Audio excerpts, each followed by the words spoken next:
Hey baby dolls, and welcome to Bris Kitchen. I want to show you how to recreate this pasta dish. It's simple and easy to make, so if you're anything like me and you ain't got time to be in the kitchen all night and all day, this is perfect for you. It's full of veggies, so you don't have to feel guilty about eating this pasta dish. So come on in, wash your hands, grab a knife so you can help me cut up some of this food. I'm just playing. Keep watching, XO. Shall we begin?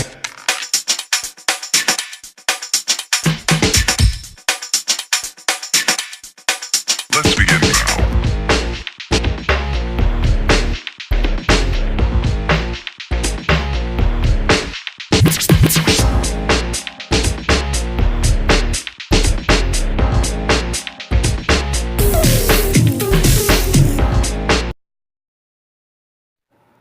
All right. Y'all gonna learn today. You gonna learn how to make this pasta dish, and you're gonna love it, I'm telling you. So I just wanted to start off showing you what we were working with. Fresh is best, and I got all of these ingredients from either Farmer Jones, which is a local farmer's market, or Giant Eagle, a large retail store. I've got this Barilla spaghetti. You can use any type of spaghetti or pasta for that matter, but I just like this brand. I got this pesto with the basil. It's so delicious. And I think that this olive oil just came from like the dollar store or whatever, but it still works just as good. And that butter, I think it's like Giant Eagle brand.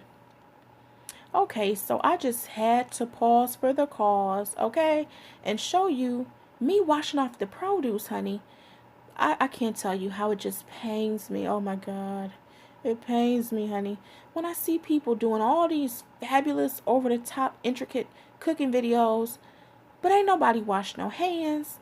Ain't nobody wash the food off. Girl, I can't take it. It gives me a headache, a migraine, matter of fact. So please wash your produce off. Keep yourself safe. Foodborne illness is real. So while I was washing off the produce, I actually had my spaghetti going. I used about a half a box. And I also added some olive oil and garlic salt from Lawry's to the water. So look at how beautiful this kale is. I just took it off the stem. And I just wanted to show you some of the produce again. So we've got that yellow squash. It's so delicate. We also have some leeks here. I'm not going to use too much of them though. We've got that pesto with the basil. It's got parmesan, the basil, girl, olive oil, so good, pine nuts, everything. We've got that mushroom blend. We've got that butter. And did I mention that bell pepper? So pretty. And look at this red cabbage. I mean, the colors just bring you in. I'm telling you, it's going to be so good. The snow peas really set it off. We've got the sweet onion. Fresh is best, so I think you're going to love it. Alright, so I just wanted to show you that I'm using this copper skillet. I've never used it before, but I'm going to try it out, and I hope that everything turns out, good in the future. It worked really well this go round.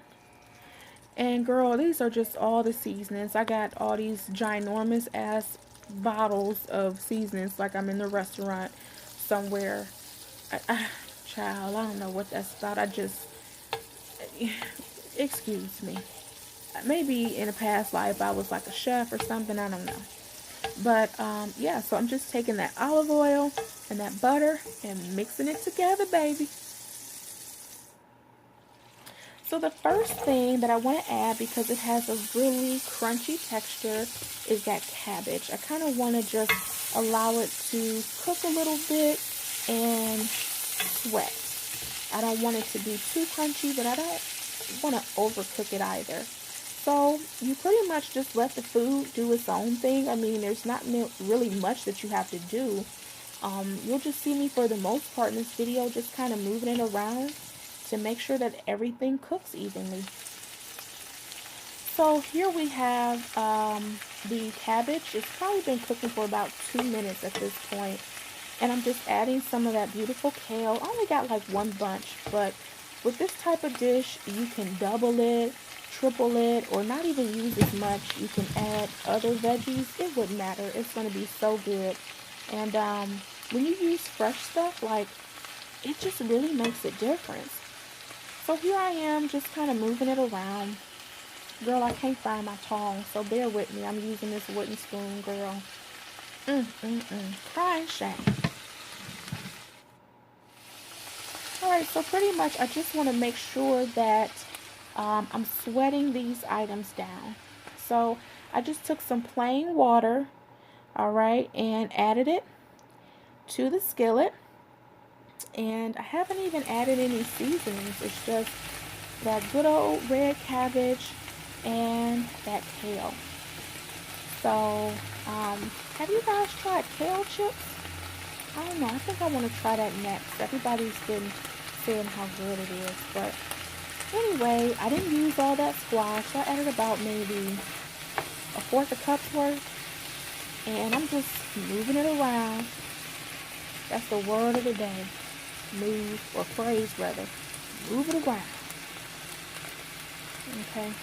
So one little trick is I'll take some of that food that's been in that skillet that's nice and hot, and I'll put it over the top of the food that I'm putting in the skillet, you know, that hasn't yet cooked, so it can kind of aid in, you know, cooking that food. So that's how I'm gonna sweat that squash down. Y'all almost forgot what the hell I put in the skillet. Excuse me, bear with me. So I just added a little salt, a little pepper. I don't know how much it is. I'm not a chef. Just add to your liking. You don't have to use as much salt or pepper. You don't have to add any salt or pepper. I would add a little bit just, you know, to kind of season. But, you know, if you got special dietary restrictions, do what you know is best for your body. And quite honestly, this is the type of dish where you don't even have to add the pasta. You could just do the veggies and that pesto, and it's going to be out of sight. I'm telling you, it's good, girl. So I set that cabbage, kale, and squash mixture off to the side. You'll see it in just a little bit. I added a little bit more olive oil to the pan, and I'm just trying to break up some of that sweet onion. I can't eat like raw onions. I just can't. Some people love it. So you see that kale and that cabbage there and that squash. Some people love onions just raw and in their natural state. I have to sweat mine down, caramelize them, something. They're just too strong to eat on their own. So I'm just letting these onions and mushrooms do their thing. Okay. Again, we have those Oyster, Baby Bella, and Portabella mushrooms. And so to the onions and the mushrooms, I'm adding the bell pepper and the snow peas. And I'm moving it around in the skillet. Yeah. So, just want to make sure that we kind of sweat these items down. I don't necessarily want them to get super soft. I want them to have a little bite. But I don't want to be crunching on them like it's a crouton either. So we're going to let these sit in the pan for about 2 minutes. And that should be an adequate amount of time. So just make sure that they're evenly coated with that olive oil. That'll really help in the cooking process too.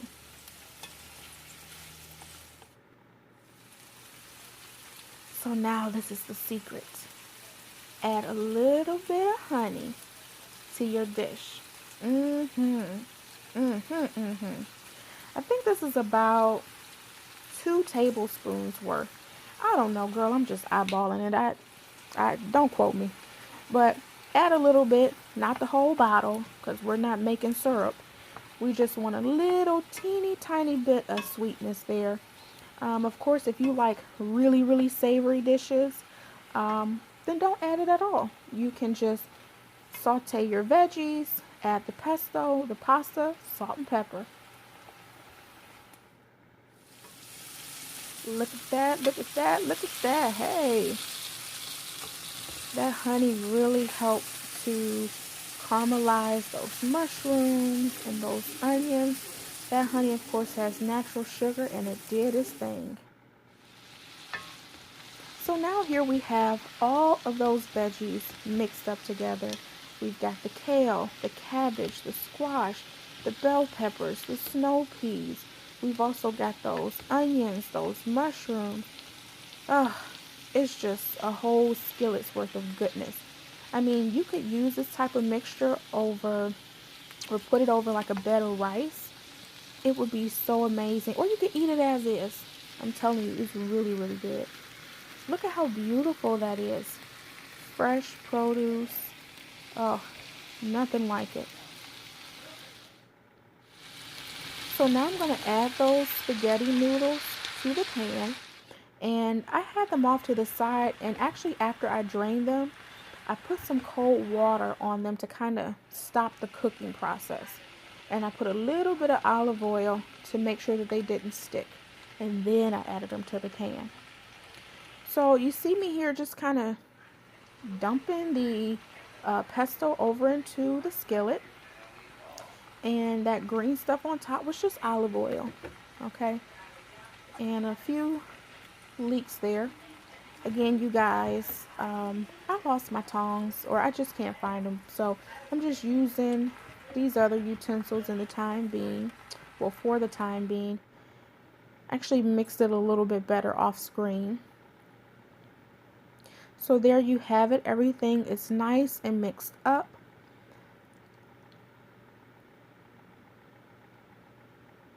Going in with a little bit more seasoning. Okay. Again, if you feel like what I added before was enough for your taste buds, leave it be, girl. You can also add, other seasonings. But I think with this type of dish, salt and pepper is enough. The pesto is pretty flavorful as well. And y'all saw that Hood Spice Supreme, girl. That's sold everywhere, all over the galaxy. Okay. So I thank you so much for stopping by and helping me cook this dish, girl, because you will love it. Please like, share, subscribe, and comment below. Let me know how you liked it. Add chicken, shrimp, whatever. It's going to be good. Thanks for watching. Good night, baby dolls. XO.